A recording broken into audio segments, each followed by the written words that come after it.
MJ. Welcome to the Scenic podcast. How are you? Hi, I'm good. Thank you so much for having me on. I'm super excited to chat today. Yeah, it's an honor. Like, especially because you also have a podcast. I do. So I'm always like, I'm talking to a fellow podcaster. So I have to bring Right. my A game. It's true. It does feel like that, doesn't it, when we It talk to does. other Yeah. podcasters? You're like, Right. it's kind of like, I don't know. It probably feels similar if you're like on the stage in front of other actors and you feel like they know all like the tricks. Like, we don't have any tricks Right. anyway, but like it Right. feels like they know all the tricks or something, and you're like, Yes. oh, I don't know. It's so true. Meanwhile, we're all just like, no, it's fine. Relax. It's cool. Yeah, We're all exactly. pretty mellow. Like most of the time we're pretty decent people. Right. Absolutely. For sure. Thank you so much. This is awesome. I can't wait to chat. Yeah, and before we dive into the chat, like walk us briefly through your story, like how you started and how you got to the MJ you're today. Sure. What were your pivotal crossroads? Absolute pivotal crossroads. Okay, so I was married the first time, and my starter husband. And so That you we talk actually, husbands like other people talk homes. Loving right, it. absolutely. Loving it. So we were married, had 3 kids, and a huge storm swept through our area, and we thought we'd be okay, and we weren't. We ended up like escaping literally with the kids, holding them above our heads while water gushed into the house. It was like Oh my super God. traumatic. And I ended up going up to, he drove me to my parents' house the next day. And all I kept thinking during that ride was, oh, we're safe. Okay, this is good. And then he left. And that was like the end of our marriage. That was it. He dropped me and my children off at my parents' house and peaced out. And I was like, oh, now it wasn't a very good marriage to begin with. But in my head, I sort of did not see it coming, right? So yeah, especially when you just gone through a traumatic episode. Yeah. Okay. Yeah. It was a super like eye-opening moment, right? Because I had thought we'd gotten through the storm. Oh yeah. God was like, the storm's just starting, lady. Buckle up, right? That like, was the warm-up. Yeah. Just wanted to see how bad I could shake you up. So then I was a single mom with 3 kids. Wow. Hadn't worked. How old were your kids at the time? Oh my gosh, they were little. So my youngest was only a couple months old. She had been born in May, and this was like October. So it was rough for a while. I immediately had to like go out and work because I was a stay-at-home mom before that. And I put my head down and I worked. And that's what I did. Right. Like I hustled for the next few years. That's all I did. I didn't have the luxury of deciding, what does MJ want to do with her life? No, it was just like whatever job I could take to put food on the table, I was in it. Yeah. MJ was like, sold. Yes, I'm done. I'll do it. Thanks. I can eat tonight. Perfect. That's for me. So I did have my parents around and they did help with the kids and that was awesome. But yeah, I mean, otherwise, every dime you would have made would like daycare right out the window. Thank Absolutely. You. Yeah. 100%. So it was super helpful. And that was a big blessing to me, but it was still a really difficult time. And then we fast forward through years of this, and I finally meet a wonderful man and we're dating. We buy this house in this dream neighborhood. We had awesome neighbors. It was like perfect. And I hate to use that word, but it was perfect, right? Like from the outside, it looked great. And I was like a hot mess inside where I should have really been calming down in my life. I all of a sudden like went into hyperdrive, which I already was because I was overworking. I was like, you're already hustling. Yeah. Like okay. So you went in Uber hustling. I did, because now I was like, oh, well, I've got to be the perfect wife and the perfect neighbor and the perfect community member. And I need to be the PTA mom and I need to do this and I need to do that. So I was like, someone wants to have their monologue, you're like, I'm like, let me do it. Oh yeah, you didn't have dinner tonight? Hold on, let me whip you up some stuff, right? Like, so I was like, potluck. Like I'm like, let's I'll feed everybody. Who's there? Who's coming? Right. So I was like a total. Okay, I'm exhausted only from listening to you. Okay, yeah. Right. So my husband would see me, and he's amazing. He really is. I really lucked out with my forever husband. He's wonderful. Yay. But he would say, like, you're working yourself into the grave. And I was like, no, I've got to do this. Like, we have to have a good life together. Sorry. I got to make it work. Okay. Go ahead. Yeah. No, please repeat. We had like my mic suddenly lost connection, I think. So just repeat where you were. Sorry. So, yeah, my husband was just like, you need to relax. You need to calm down. And I was like, surely helped.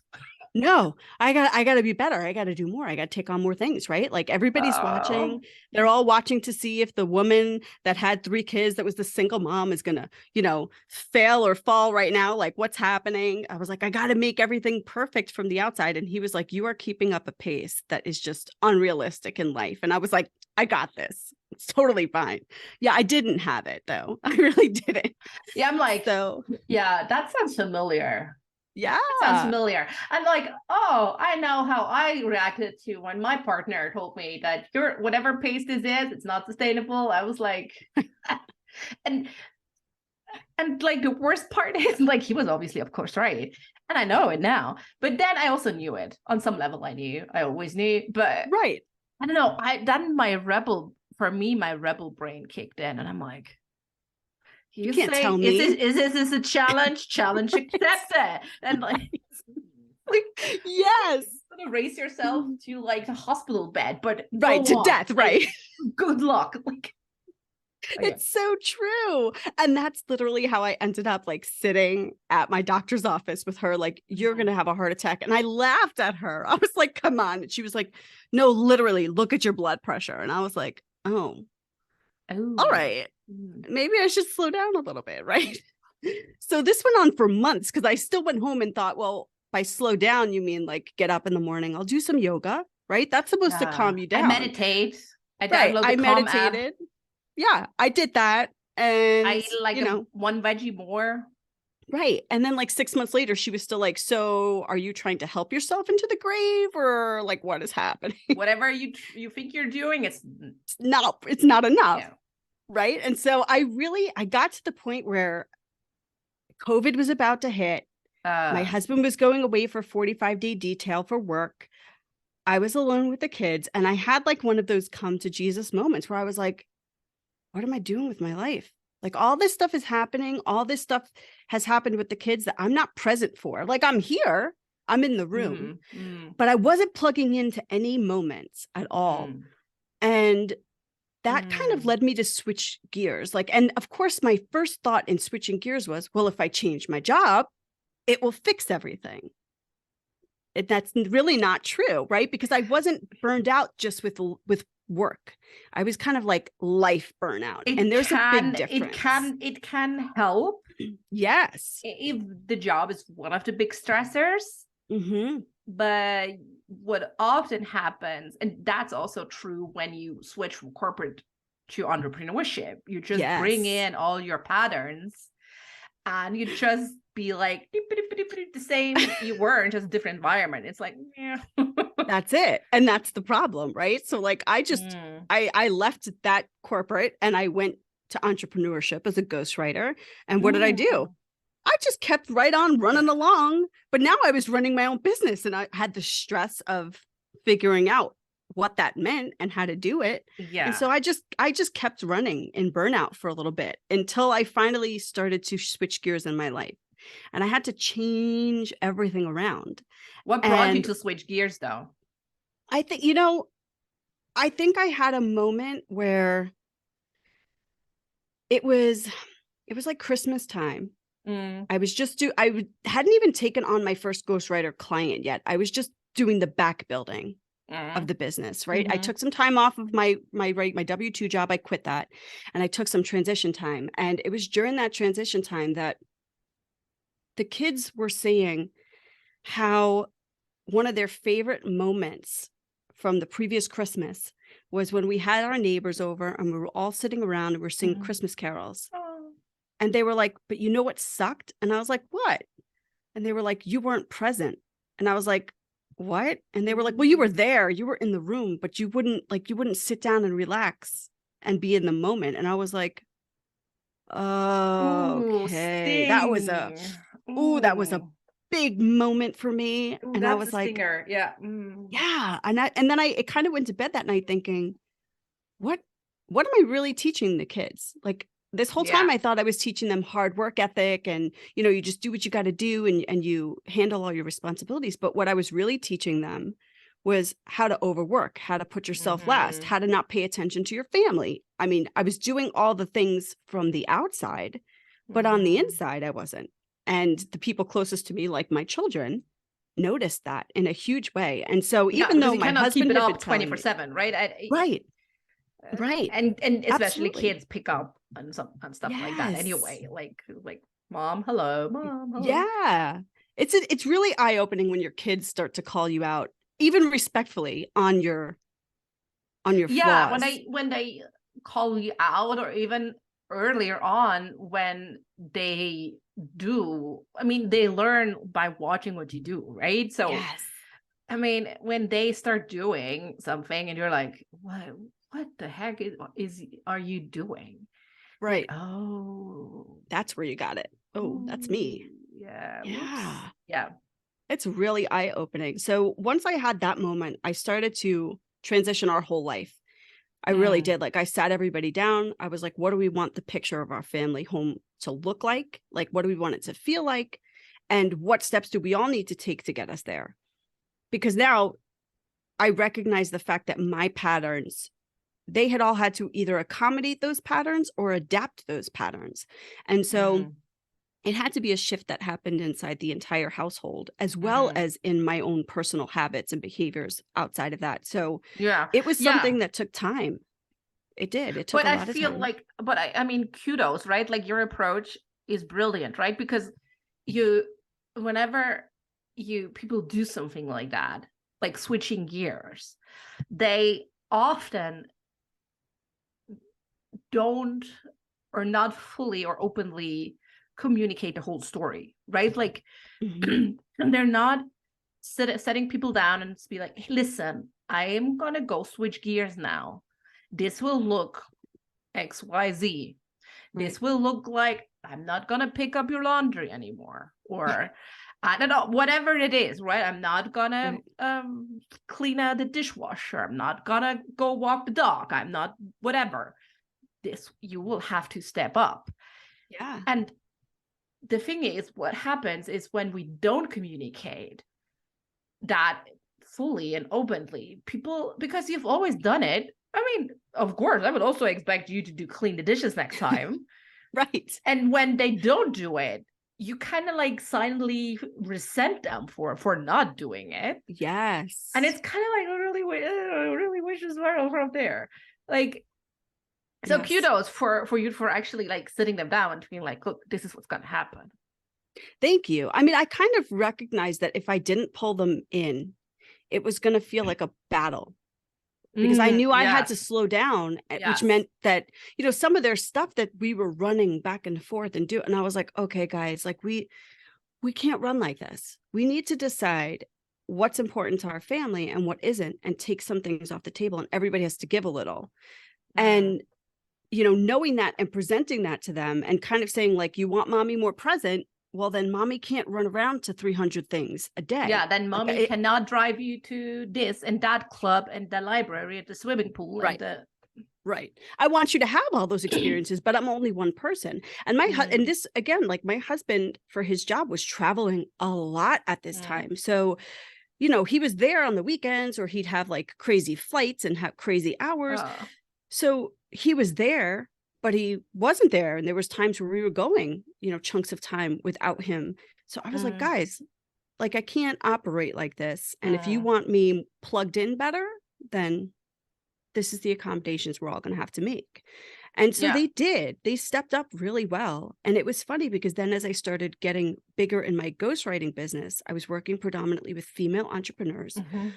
and conversation after conversation, they were all burnt out. They were all exhausted. They were all tired. Nobody knew how to balance anything. And they all kept saying, oh, everything's so balanced in your life. It's so, you make it look so easy. And I'm like, okay, not easy, but you can balance your life too. Yeah. And here's how we can do this, right? So I would start to coach them through it. And then I had a bunch of people tell me, you should just go be a coach. You should just do this. And so I did. I've transitioned from You should ghostwriting just go and balance other people's lives. and now I just coach other people on the clarity they need in their life to bring balance so that they stay out of burnout. And I think it's something that resonates with a lot of people, because burnout is something, for me, it's always right behind me, right? Like it's always right there. If I'm not super careful and really intentional about Yeah. how I It's live my like, life, it's probably there. similar to like when you're in AA, right? Like, you know, Yeah.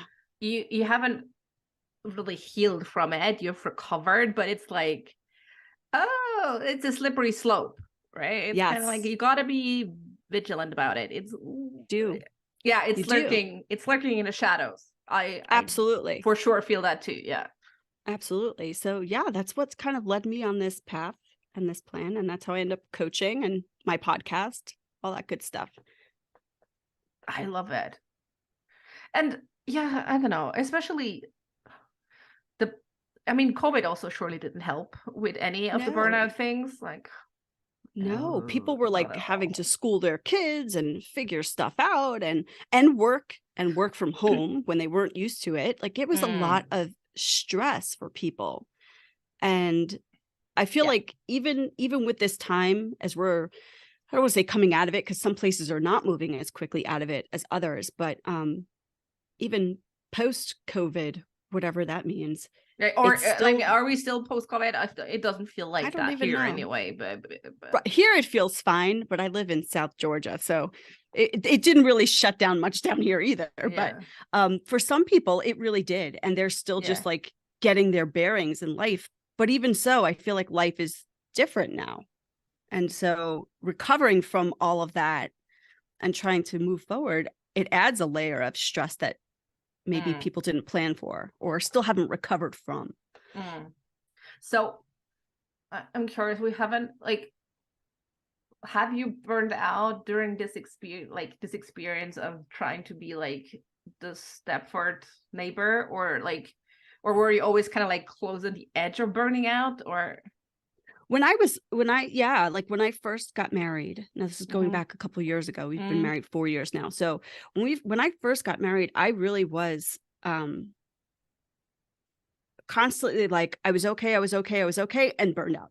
And then I was okay, and then I was burned out. And then I was okay, and I was burned out. Like it was a real yo-yo for me. Oh, yeah. Until I learned how to, I call it like my burnout blinkers, like until I started to recognize what those things are that trigger me, and how do I maintain the balance thereafter. So I have like a little 4R system that I created for myself, and I teach it and I coach it now. So the first step is Ooh, recognizing yeah. burnout. And that's not just like, hey, I'm in burnout. You know you're in burnout when you're in burnout, but it's recognizing But that you also maybe you're don't really heading to it. notice it for a long time. Right. I You mean, don't notice it until it's bad. Oh yeah. I mean, when I had my burnout, that's, I don't know, 11 years ago or something like that. I mean, now looking back, I was in burnout mode months earlier than I realized. I mean, my moment, my light bulb moment was like when shit hit the fan, and it was like bad. Yeah. And I was like completely, it was like, no, okay. Yeah. Like your life's crashing. It's crashing. Yeah, I was crying at the shop. I went grocery shopping. And I was crying, like bawling my eyes out, like bawling my eyes, like all like ugly, full on ugly crying at the shop, in the shop, because my favorite yogurt I wanted to buy was out of stock. Oh yeah. And that completely, like, because I was working so long, such crazy hours, like everything was like 7:22 I do this, 7:23 I do this, 7. So that little piece not fitting into my plan was like, yeah. So I was bawling my eyes out. My partner, poor soul, he was standing there. He was like, I know this is not about the yogurt. No, it's not about the yogurt. I'm like, and also part like, I mean, you're really smart. So how did you not like see this earlier? Well, that's it. There's a whole level of like guilt associated Oh, with there's so much burnout, and guilt. like your pride gets tweaked, Mm, but other moms over there are handling this. How can I not? I have to handle this. They can handle it. I need to handle it. mm. Right. Or like when you start to realize how much time and effort you spent doing one thing when you really should have been doing this other thing. I mean, there's a lot of emotional pieces that take a lot of time to not just heal from, but to swallow first. Like you have to deal with it, How did you swallow it swallow your down. guilty moments? I did. Like, I just kept saying, I rationalized a lot, Mm. like I would be like, well, I have to do it this way because of this, or I have to do it like this because of that. Like, and I would put all of this extra pressure on myself to Yeah, you have do this all very of elaborate thought process flow chart thingy, and it's right. actually all just like a whole big bunch of bullshit. It's garbage. It's It's garbage. so garbage. Total But it makes garbage. so much sense in the moment. Right. And I had to do it exactly Mm. like that. Like you cannot take a step out. It had to be done just like this every day, super precise. You know, like it's exhausting now looking back at it. And I'm still a Mm. pretty big list person, but my list is very different now than it was Ooh, then. how is your list different from, like, was it Well, task based before and now yes. it's It was task-based before. Mhm.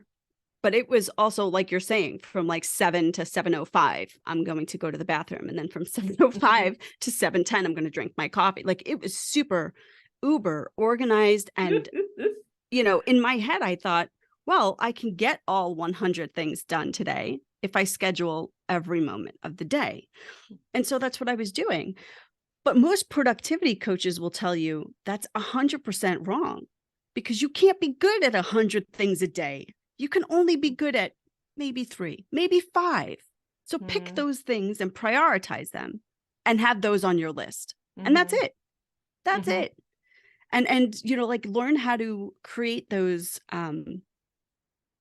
the difference between the things that are real priorities versus the busy Oh. work, Yeah, what is right? actually burning and what is Right. just hyped up. Fodder. Yeah, and it's Yeah. just not like actually, but that's a hard thing, like, and it's hard because I feel, because it has a lot to do with boundaries, Mm-hmm. with setting your boundaries and being very protective of them Yes. and kind of And most standing people your see that ground. as selfish, right? People think Oh, they with hear women boundaries and they anyway, think they're or being with selfish. women with kids anyway. Like, oh, Yes. but how? Like, how dare Yeah. you? You're a Yeah. mom. How dare you? Right. You Yeah. need to have them. Oh, yeah. I feel like that goes into the lane of no, showering is not self-care. That's basic hygiene. You need more time to Right. yourself than to poop and to clean yourself. Correct. Correct. It's And so yes, you do true. not have to feel guilty about this. Please do not. No. Please don't. Right. Please Take the don't. time. Go take the 45-minute bath. It's okay.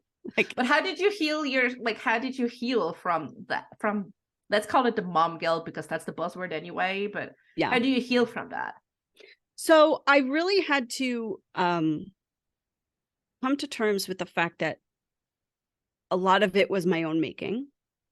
Like a lot of it, right? Which is so, again, that was a good moment to have. I it's, suppose. felt good, felt real good, Yeah. because Cherry on top. right. The reality of it was nobody put these expectations on me, right? Like maybe in the beginning when my ex had left and I had to feed my children, there was expectation. But fast forward later in my life when I was doing okay and I was working a good job and I actually loved my bosses from the job that I ended up quitting from. But in those things, nobody put those expectations on me to do XYZ. I put those expectations on myself. And so it wasn't the fact that I had to battle what other people thought I should be doing. Mm. It was what I thought that other people thought I should be doing. Right. Mm. So it was really Yeah. hard to swallow that and to like make a list of, I had to make like a this is what you really like. Here's your reality. And here's, you know, what you thought other people wanted. And none of this is true. Like none of this on this other side is true. And so you Have need you to actually asked them if that's what I want? right. Right. Like put that into perspective for yourself and then sit there and go, okay, well, here's what I can do.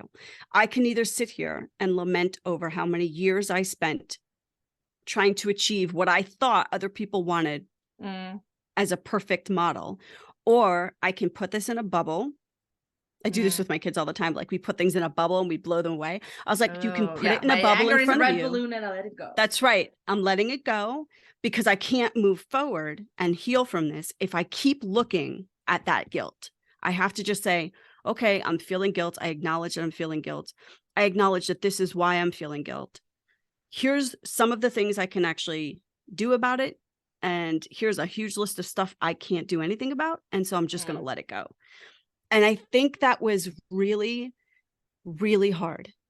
It was something that I had to constantly remind myself of. I actually had to include my husband in. I was like, listen, when you hear me like doing this verbal diarrhea, you need to stop me and be like, okay, put it in the balloon and like blow it away, because don't let me go down that path, because I'll stay there in depression mode over how miserably I failed myself, my children, my family. Meanwhile, none of them were thinking that. They were all like, yay, mom's going to get, you know, she's going to get happier. She's going to get more present. They were super excited about the transition. It was only me who was focusing on the guilt part. Yeah. So yeah, but that's, I mean, that's also because your children were too young and your husband is a man. So the guilt weighs different. It does. The guilt weighs different. It does, right? If you've been socially conditioned or socially grown up to be a woman, the weight feels different. It's different. But it does.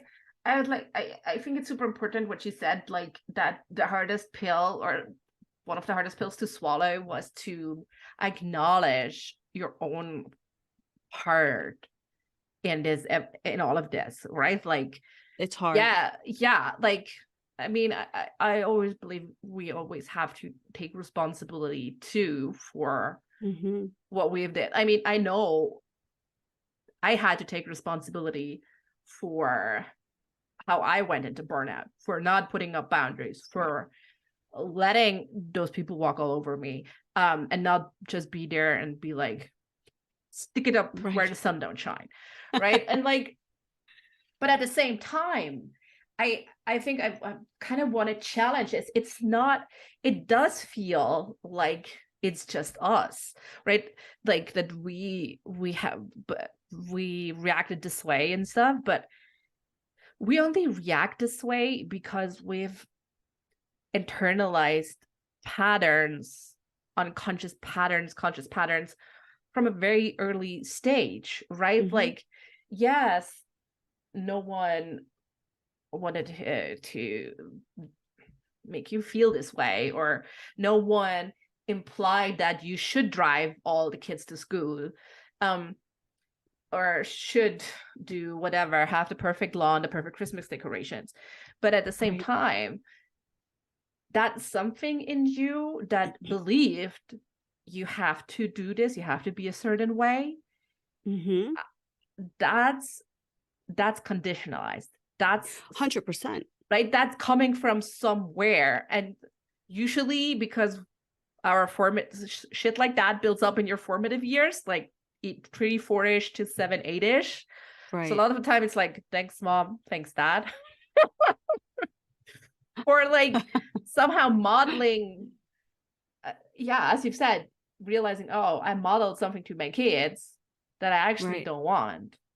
See, now I didn't think back to my formative years. Maybe I need to think back that way. But for me, what I saw was I was a divorced single mom. Like that was the mantra that played in my head, that I had failed at my first marriage, that I wasn't doing a good job with my children because now they were being, raised just by me. But where do you think that is coming from? Right? Like, I mean, that had to come from somewhere. Yes, you're right. Like you wouldn't necessarily think of yourself like, oh, I failed.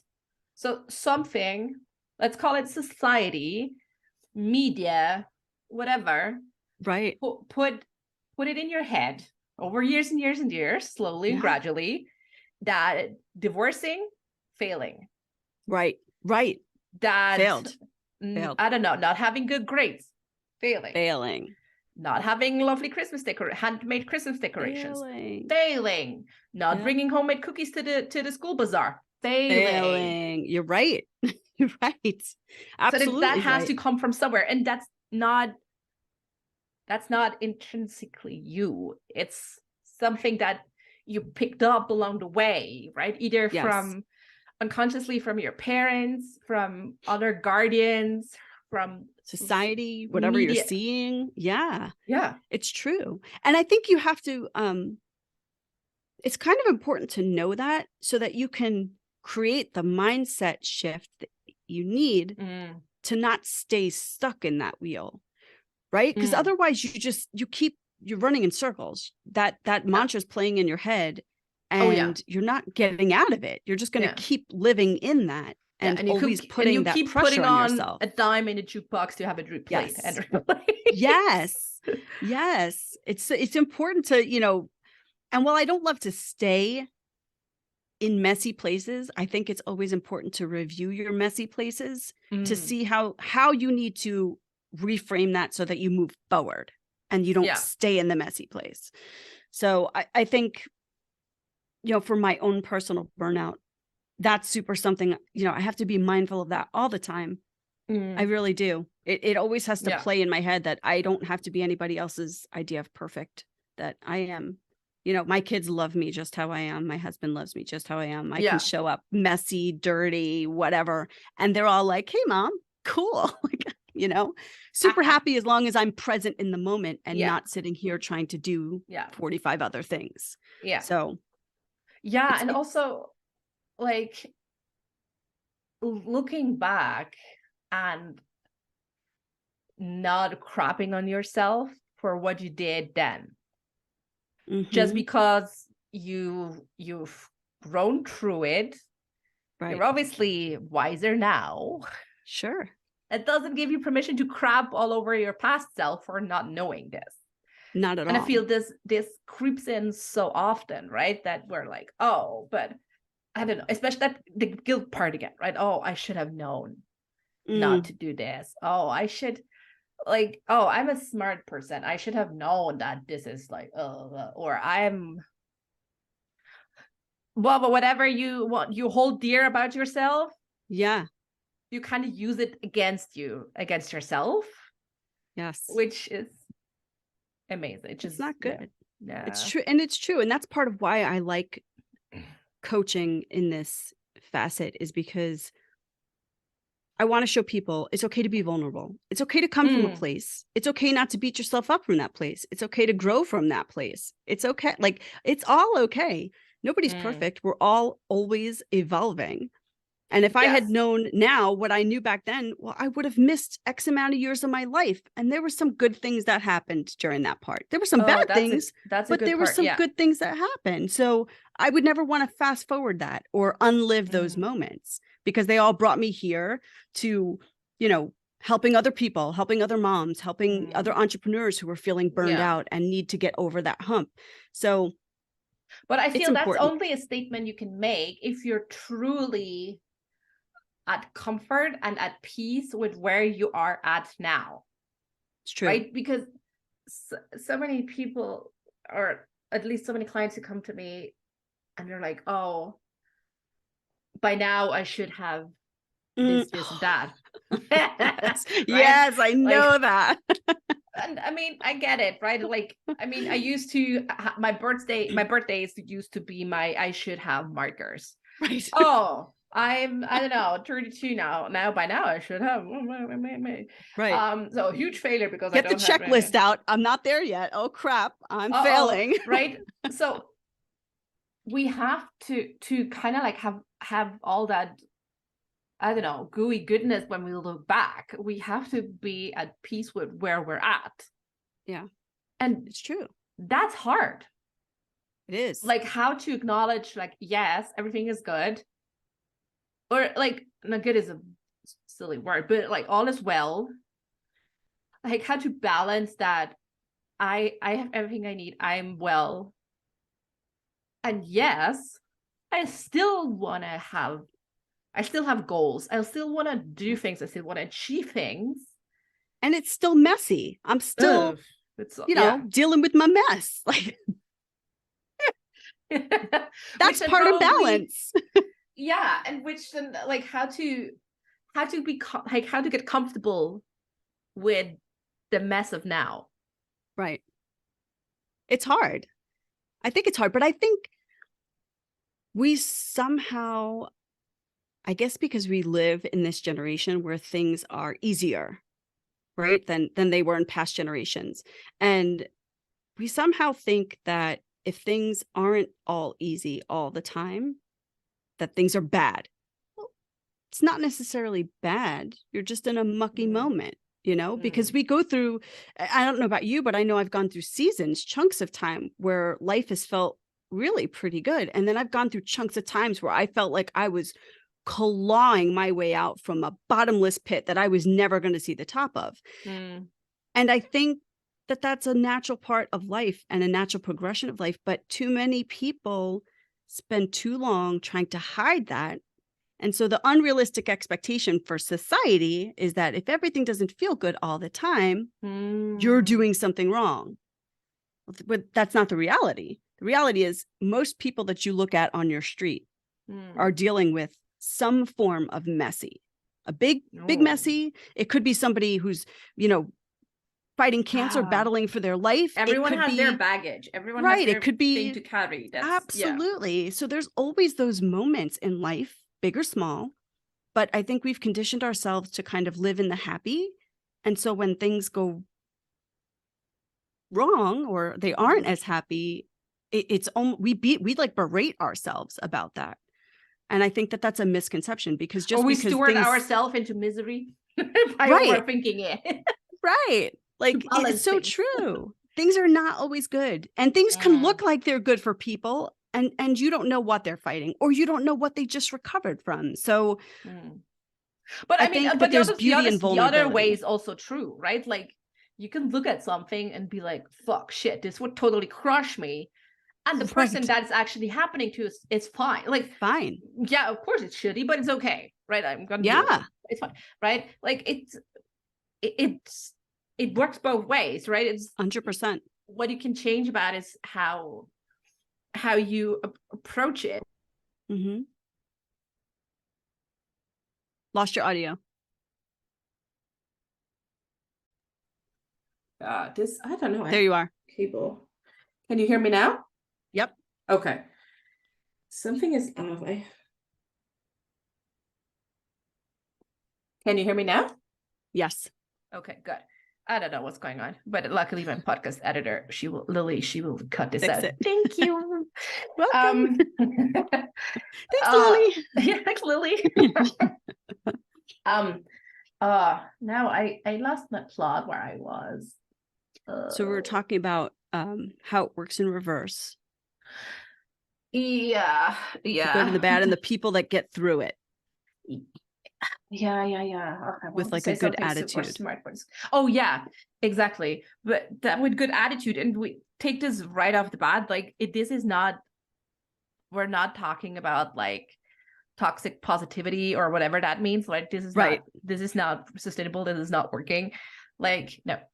But yeah, really being at peace with where you're at, and seeing it as a learning opportunity, seeing what you can do with that. Yeah, I think it's true. And like, it's kind of like a gratitude mindset, right? Like where you know what to be grateful for, even if it's that small thing. Yeah.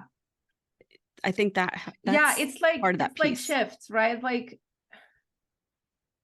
I mean, for example, so my kid currently has an ear infection, kind of like a blocked sinus.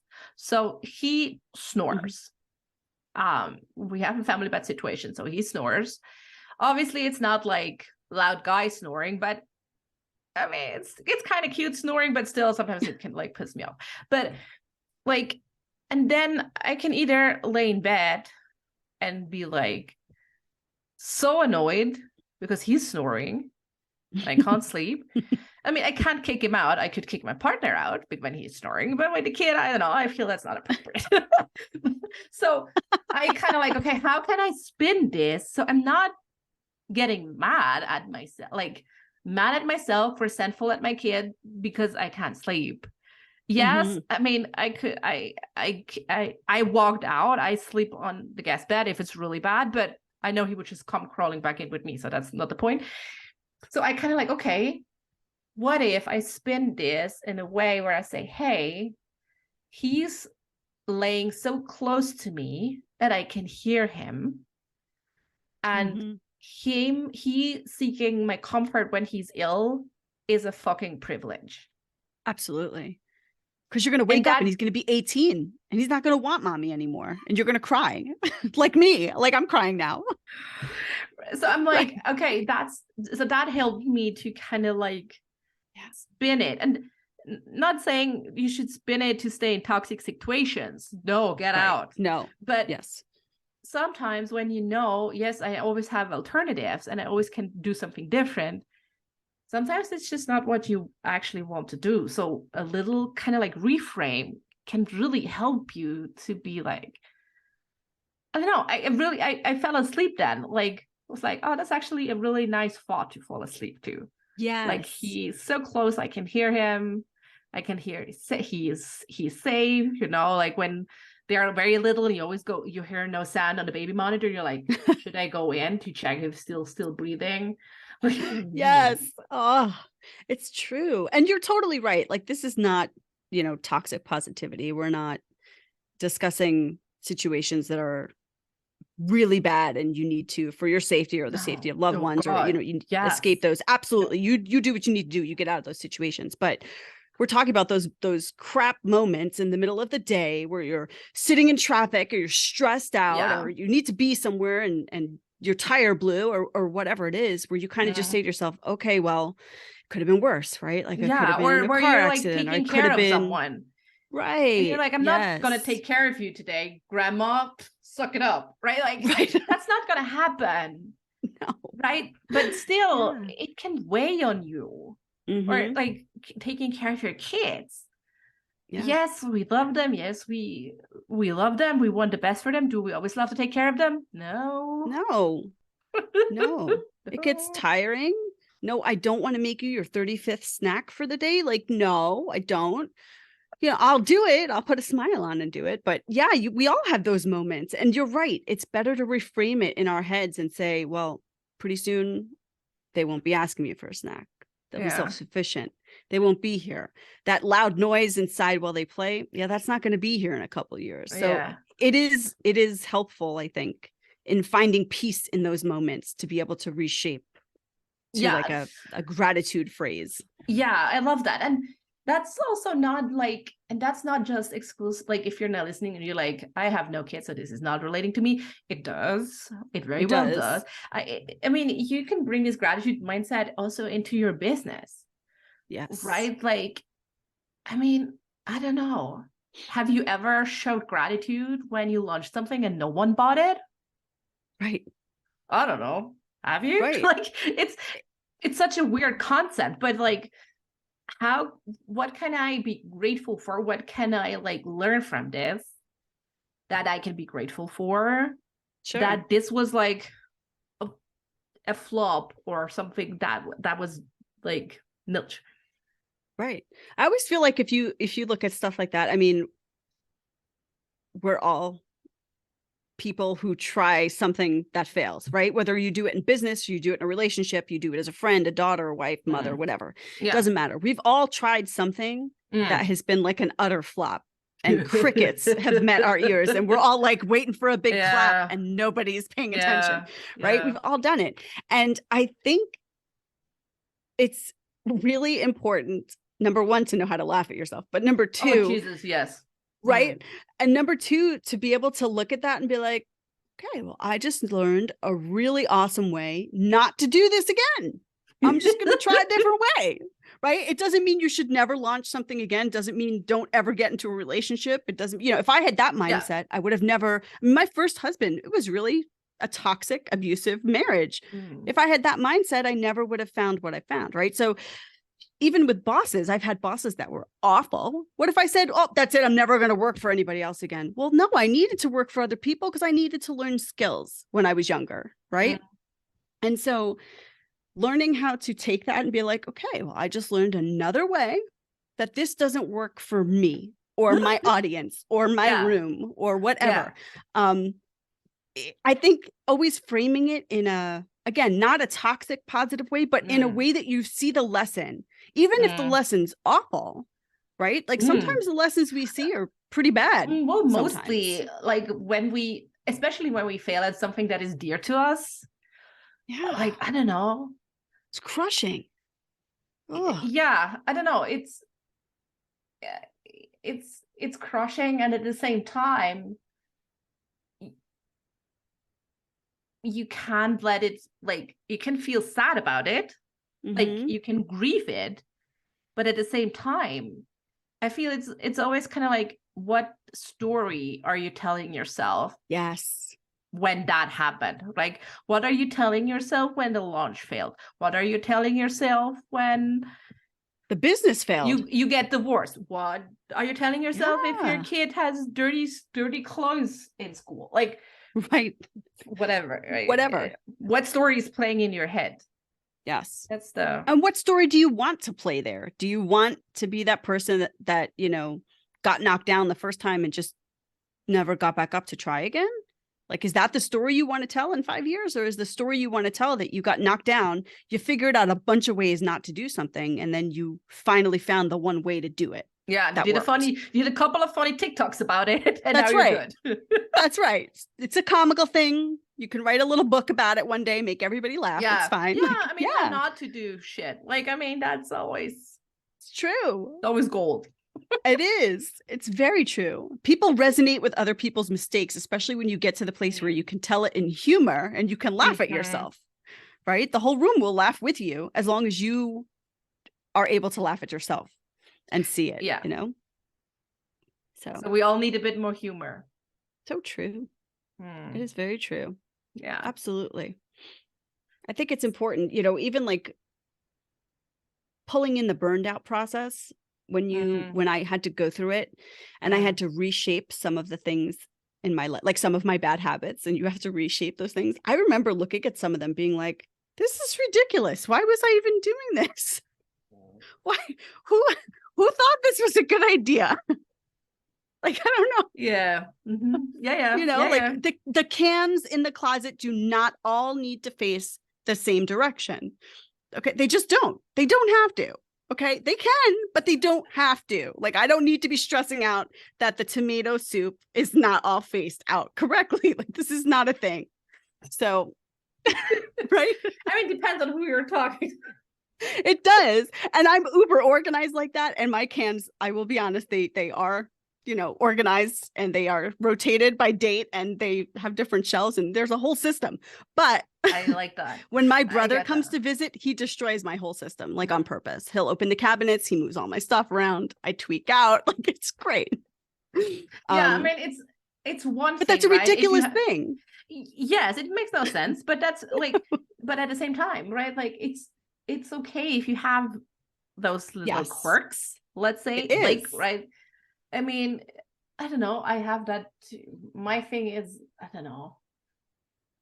I have similar things.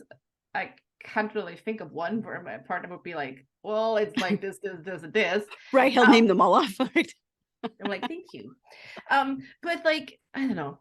So it's okay if you have those, and it's okay if you want to have it a certain way, but it's another thing if you're kind of like feeling almost like controlled by it. Yes. Like, right.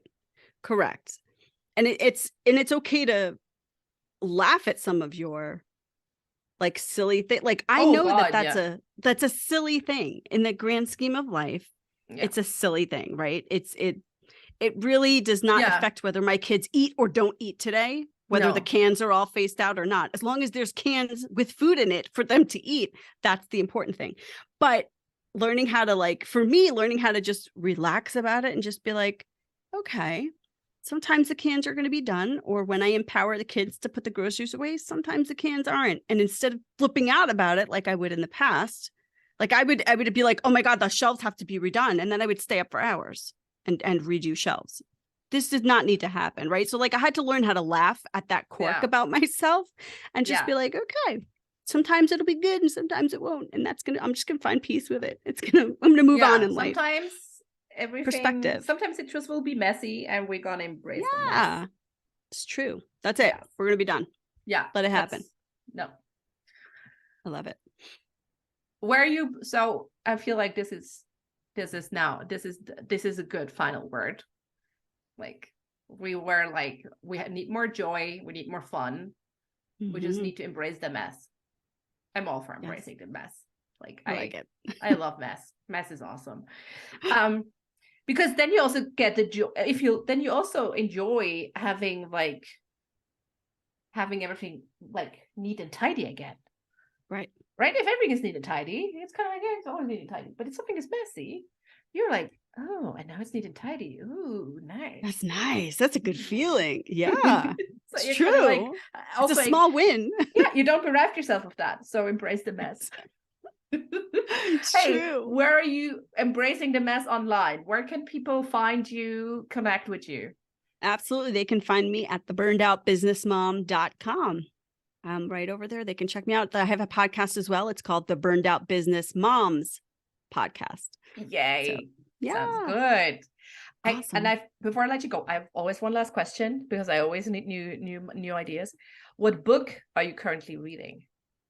Oh my goodness. I am reading The 30-Day Sobriety Experiment by Anastasia. Oh my goodness. Let me find her last name. Hold on.